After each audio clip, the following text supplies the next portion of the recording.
नमस्कार, मैं हूं आपके साथ सूर्या चौहान। टोटल टीवी पर आप सभी का स्वागत है। चलिए बुलेटिन की शुरुआत करते हैं एक बड़ी खबर के साथ।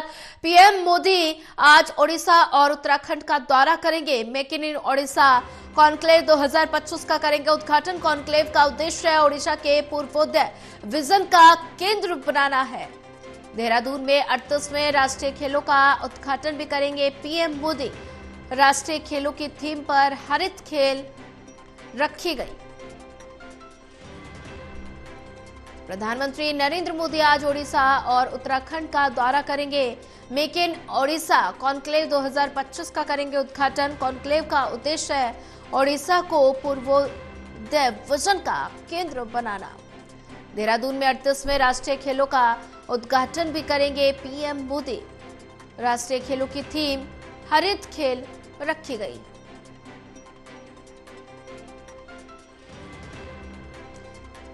प्रधानमंत्री नरेंद्र मोदी आज ओडिशा और उत्तराखंड का दौरा करेंगे। मेक इन ओडिशा कॉन्क्लेव 2025 का करेंगे उद्घाटन। कॉन्क्लेव का उद्देश्य है ओडिशा को पूर्वोदय विजन का केंद्र बनाना। और वहीं इसी पर ज्यादा जानकारी साझा करने के लिए हमारे साथ एसोसिएट एडिटर प्रदीप कुमार जुड़ चुके हैं। प्रदीप कुमार जी, प्रधानमंत्री नरेंद्र मोदी आज ओडिशा और उत्तराखंड का दौरा करने वाले हैं। मेक इन ओडिशा कॉन्क्लेव 2025 का उद्घाटन करेंगे, तो ऐसे में प्रधानमंत्री नरेंद्र मोदी के दौरे को लेकर क्या कुछ अपडेट? देखिए, प्रधानमंत्री नरेंद्र मोदी आज दो राज्यों के दौरे पर हैं। पहले प्रधानमंत्री ओडिशा जा रही हैं, जहां पर भुवनेश्वर के जनता मैदान में उत्कर्ष ओडिशा मेक इन इंडिया का कॉन्क्लेव जो 2025 है उसका उद्घाटन प्रधानमंत्री करेंगे, संबोधित करेंगे। इसके बाद उत्तराखंड के देहरादून प्रधानमंत्री नरेंद्र मोदी जाएंगे, जहां पर वो देर शाम करीब 6 बजे 38वें राष्ट्रीय खेलों का उद्घाटन करने वाले हैं। तो उड़ीसा में प्रधानमंत्री नरेंद्र मोदी भुवनेश्वर में जहां Utkarsh Orissa make in Orissa conclave उसका उद्घाटन करेंगे, तो वहीं दूसरी तरफ जो उत्तराखंड के देहरादून में वो राष्ट्रीय खेलों का आगाज करेंगे, उद्घाटन करेंगे। हरी थीम पर ये जो खेल है राष्ट्रीय खेल वो होने जा रही हैं। तो काफी बड़े कार्यक्रम है, दोनों प्रदेशों में आज दौरा लगा हुआ है प्रधानमंत्री का, और इसी के साथ उनके संबोधन पर भी नजरें रहेंगी। ये जानकारी दी गई है कि जिस तरीके से उड़ीसा में जो समारोह है उसके इतर वैश्विक निवेश, इसके अलावा शिखर सम्मेलन जो आयोजित किया जा रहा है, इसका पूरा जो विजन है पूर्वोदय विजन के केंद्र के साथ भारत में एक प्रमुख निवेश स्थल जो है वो उभर कर आए, इसको लेकर इस दृष्टिकोण को यहाँ पर प्रधानमंत्री साझा करते नजर आएंगे। इसके अलावा उड़ीसा प्रदर्शनी का भी उद्घाटन प्रधानमंत्री करेंगे। इसमें जीवन तो औद्योगिक पारिस्थितिकी तंत्र जो है वो विकसित करने में राज्य की उपलब्धियों पर विशेष तौर पर फोकस किया जाना है। इसके अलावा 2 दिवसीय जो सम्मेलन है ये कॉन्क्लेव 28 से 29 जनवरी तक आयोजित हो रही है, और ये उद्योग जगत को मौका देगी निवेश करने का उड़ीसा के लिए। उड़ीसा में बीजेपी की सरकार बनी है, मोहन मांझी वहां के मुख्यमंत्री हैं। ऐसे में उड़ीसा के औद्योगिक विकास को लेकर विशेष तैयारियां आने वाले दिनों में देखने को मिलेगी। और कॉन्क्लेव के उद्देश्य ही ये है कि उड़ीसा में जो निवेश के दरवाजे हैं वो खोले जाएं और एक पसंदीदा निवेश का एक अवसर उपलब्ध हो, इसलिए इस कॉन्क्लेव पर नजरें लगी हैं। तो सम्मेलन में सीईओ नेताओं के अलावा गोलमेज बैठ के क्षेत्रीय सत्र आयोजित किए जाएंगे, 1-to-1 बैठकें आयोजित की जाएंगी, नीतिगत चर्चा आयोजित की जाएगी।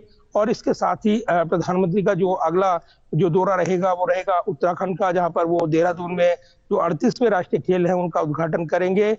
इसमें विशेष तौर पर जो आयोजन है 28 जनवरी से 14 फरवरी तक ये किया जा रहा है। उत्तराखंड के 8 जिलों में 11 शहरों में इसका आयोजन हो रहा है। तो राष्ट्रीय खेलों में 36 राज्य और एक केंद्र शासित प्रदेश समेत जो राज्य भाग ले रही हैं उनके खिलाड़ी प्रतिस्पर्धा करते नजर आएंगे। 17 दिनों का ये खेल मेला, अलग अलग स्पर्धाएं होनी है। तो ऐसे में प्रधानमंत्री नरेंद्र मोदी उत्तराखंड देहरादून जाकर इन खेलों का आगाज करने वाले हैं, और इसी के साथ जो युवा की शक्ति और खासतौर से खेल के उभार को लेकर जो परियोजनाएं हैं, फिट इंडिया मूवमेंट, अनेक जो माध्यम है उनका भी प्रधानमंत्री यहाँ पर विजन पेश करते नजर आएंगे। जी बिल्कुल प्रदीप कुमार जी, अगर बात की जाए तो प्रधानमंत्री 2 राज्यों के दौरे पर रहेंगे। बात की जाए ओडिशा की तो मेक इन ओडिशा कॉन्क्लेव 2025 का प्रधानमंत्री नरेंद्र मोदी उद्घाटन करेंगे। तो ऐसे में अगर बात की जाए तो इस कॉन्क्लेव का मुख्य उद्देश्य क्या है?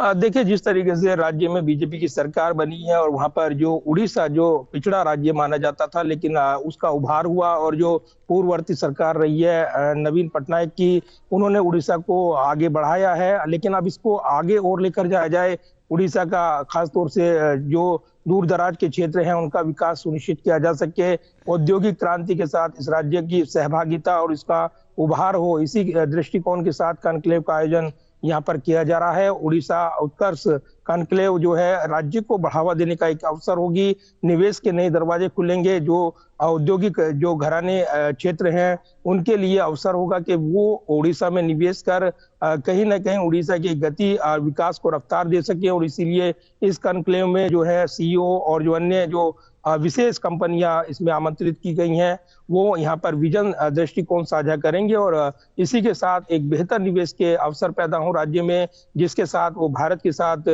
जो औद्योगिक गति है उसके साथ रफ्तार के साथ कदम ताल कर सके।